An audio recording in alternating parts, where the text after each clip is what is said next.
हाय guys, नमस्कार. Welcome and welcome back to my YouTube channel. आजचा video special आहे because first time मी माझ्या लाईफमध्ये चालली आहे श्रीमान किल्ले रायगड दर्शनासाठी.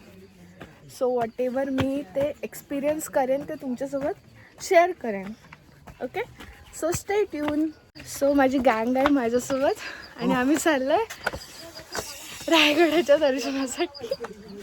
चला नको घेऊ. गाईज, मी तुम्हाला डिस्टन्स दाखवते आम्ही किती चढलोय.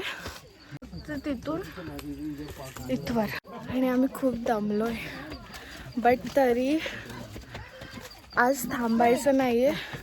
रायगड दर्शन आम्हाला पूर्ण करायचंय. मला पूर्ण करायचंय.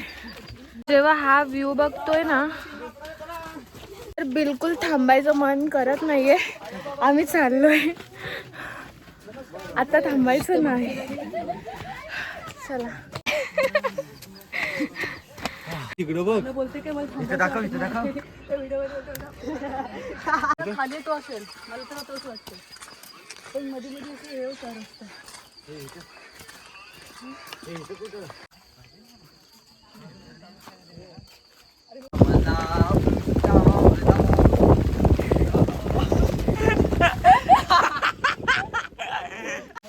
आणि आता प्रवास ऑलमोस्ट समाप्त झाला आहे बिकॉज तो पहा श्रीमान रायगड. वरून मग बस एवढा प्रवास बाकी आहे. इकडं इकडून मग आणि मग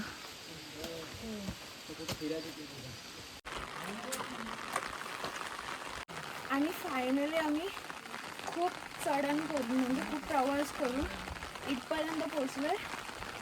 हा आहे मेन दरवाजा. तर हा आहे श्रीमान दुर्गवीर दुर्गेश्वर रायगड.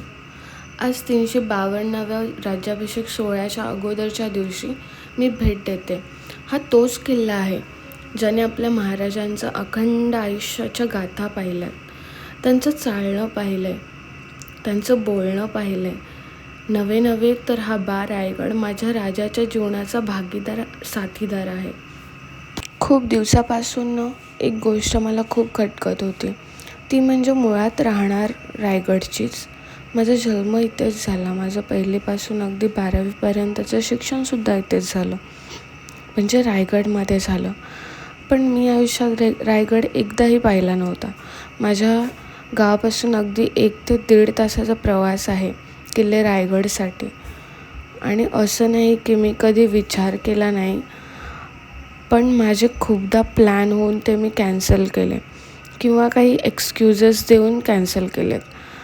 कारण हेच किल्ले महाराष्ट्रात तर जास्त आहेत. बघू पुढे कधीतरी, पण उभ्या आयुष्यात हे बघू पुढे कधीतरी येणार की नाही हे मला माहीत नाही. त्यामुळे मी मुंबईवरून जातानाच प्लॅन करून गेले की आता रायगडचं दर्शन करूनच येईन. पण तुम्ही कधी एक गोष्ट अनुभवली आहे का? आपल्या महाराष्ट्रात छत्रपती शिवाजी महाराजांनी असे खूप मोठे मोठे पराक्रम केले आहेत. आपण 4थीत त्या इतिहासाच्या पुस्तकात वाचलं आहे आणि त्याच पावनभूमीत आपण राहतो आहे. मग आपण ते सगळं अनुभवण्यात का कमी पडतो? म्हणजे तुमचं नाही, बट माझं, की मी सुद्धा जाईन करून तसंच राहू देते. आणि मला नंतर ह्या गोष्टीचा रिग्रेट होणार हे सुद्धा माहीत आहे. तरीही पण आत्ता मी ठरवलं आहे की माझ्या प्रोफेशननुसार मला सह्याद्रीची भटकंती सहज करता येणार नाही. पण जेव्हाही मला जमेल तेव्हा मी नक्की गडकिल्ले भटकंती करेन. कारण आता महाराज हळूहळू कळू लागलेत. त्यांचं व्यक्तिमत्व काय होतं ते आपल्या सुंदर आयुष्यात लागू होत आहे. त्यांचा इतिहास माझ्यासारखंच या न्यू जनरेशनला आकर्षित करतो आहे. आणि मला कोणता रिग्रेट नाही ठेवायचा आहे. जेव्हा शरीर साथ देणार नाही तेव्हा असं नको वाटायला की यार खूप काही करायचं राहून गेलं.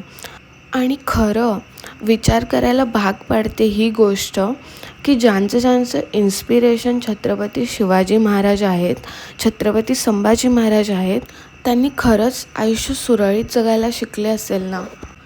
आणि मी सुद्धा तेच करते. खरं तर घरी बसून रील स्क्रोल करण्यापेक्षा या सह्याद्रीची भटकंतीच बरी.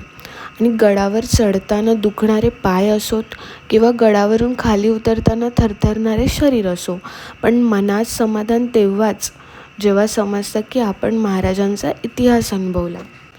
दिस is all about my day. मला भटकंतीची सुरुवात रायगडापासून करायची होती आणि ती मी केली. तुम्हाला व्हिडिओ आवडली असेल तर नक्की लाईक करा, शेअर करा आणि do subscribe to my channel. Thank you for watching.